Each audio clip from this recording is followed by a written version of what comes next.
ना गीता बुरी है, ना कुरान बुरा है, ना हिंदू बुरा है, ना मुसलमान बुरा है, ना खुदा बुरा है, ना भगवान बुरा है, भेजे में जो घुसा है वो शैतान बुरा है। राजनीति का कार्य समाज में संतुलन बनाए रखना और देश की समृद्धि को बढ़ाना है, जबकि हर राजनीतिक दल एक एजेंडा के तहत कार्य करता है कि कैसे सत्ता मिल सकती है।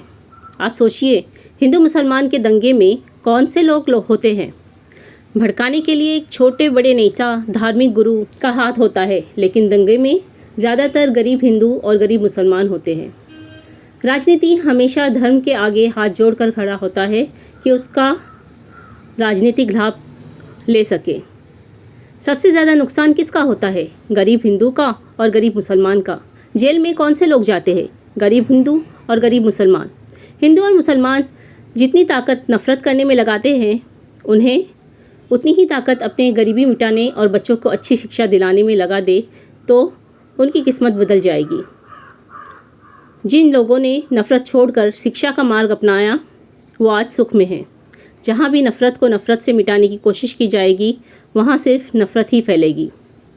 भारत के कई नस्लों को इस नफ़रत ने बर्बाद कर दिया है। इसलिए नफ़रत को छोड़ो और प्रेम के साथ नाता जोड़ो।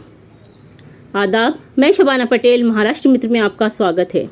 आपने अभी तक हमारे चैनल को सब्सक्राइब नहीं किया हो तो प्लीज़ अभी सब्सक्राइब करें। सियासत नसों में नफ़रत का जहर इस कदर घोल रहा है, सियासत नसों में नफ़रत का जहर इस कदर घोल रहा है, अब तो इंसानियत भी हिंदू मुसलमान की भाषा बोल रहा है।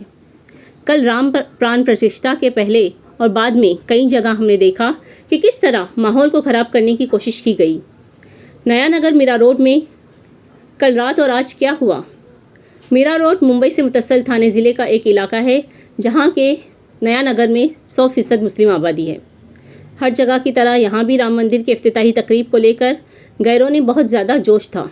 मीरा रोड रेलवे स्टेशन पर राम जी की 10 फीट लंबी मूर्त स्टेज पर सजाई गई थी और हर गैर मुस्लिम रिक्शे वाले भगवा झंडा लहराकर मुस्लिम मोहल्लों में दंदना रहे थे, जिस पर किसी ने उन्हें कुछ नहीं किया। यहाँ तक के सुनारों ने भी 100% मुस्लिम वाले मोहल्लों में अपनी सोने की दुकानों पर भगवा झंडा लहराया, जिस पर किसी ने कोई एतराज़ नहीं जताया।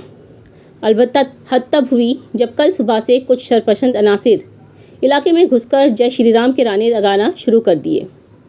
शुरू में लोगों ने एतराज़ किया कि माहौल ना बिगड़े, लेकिन हालात तब बिगड़े जब रात के 11 बजे 5 से 7 गाड़ियां और कुछ मोटरसाइकिल पर मुश्तमिल एक ग्रुप ज़बरदस्ती मजहबी नारा लगाकर पटाखे फोड़ते हुए मुस्लिम मोहल्लों में घूमने लगे और आने जाने वालों के सामने जय श्री राम के नारे बुलंद करने लगे, जिससे मुश्ताल होकर मुकामी नौजवानों ने उनकी गाड़ियों के शीशे तोड़ दिए और शरपसंदों की भी अच्छी खबरगिरी कर ली गई।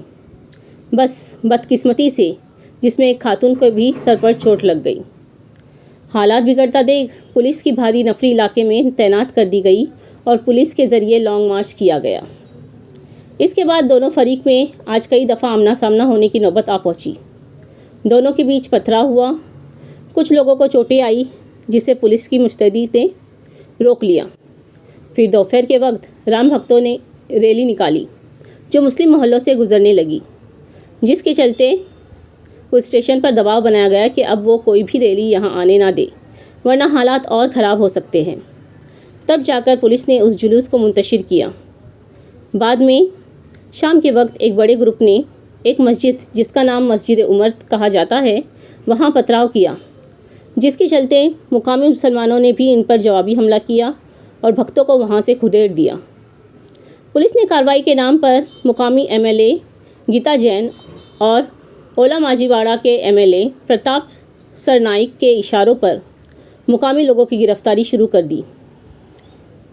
संगीन दफात के तहत मामला दर्ज कर लिया गया, जिसमें कई नाबालिग भी थे, जिनमें कुछ को बाद में कांग्रेस के साबिक MLA मुजफ्फर हुसैन की मदाखिलत के बाद रिहा किया गया। अलबत्ता हालात ख़राब करने वाले संघियों के खिलाफ पुलिस ने अब तक सियासी दबाव की वजह से कोई कार्रवाई नहीं की है, जिससे इनके हौसले काफ़ी बुलंद है और वो बार बार मुस्लिम मोहल्लों में घुसने की कोशिश कर रहे हैं, जिससे माहौल और ख़राब होने का अंदेशा है। फ़िलहाल शहर में तनाव और बेचैनी की कैफियत तारी है। बड़े बड़े नेता शहर को बदनाम करने की कोशिश में लगे हैं, बाकी सब तो ठीक है। बस दुआ करें। राजनीति को समझ सको इतने तो बुद्धिमान बनो, राजनीति को समझ सको इतने तो बुद्धिमान बनो। धर्म के नाम पर लड़ने वालों, पहले तुम इंसान बनो।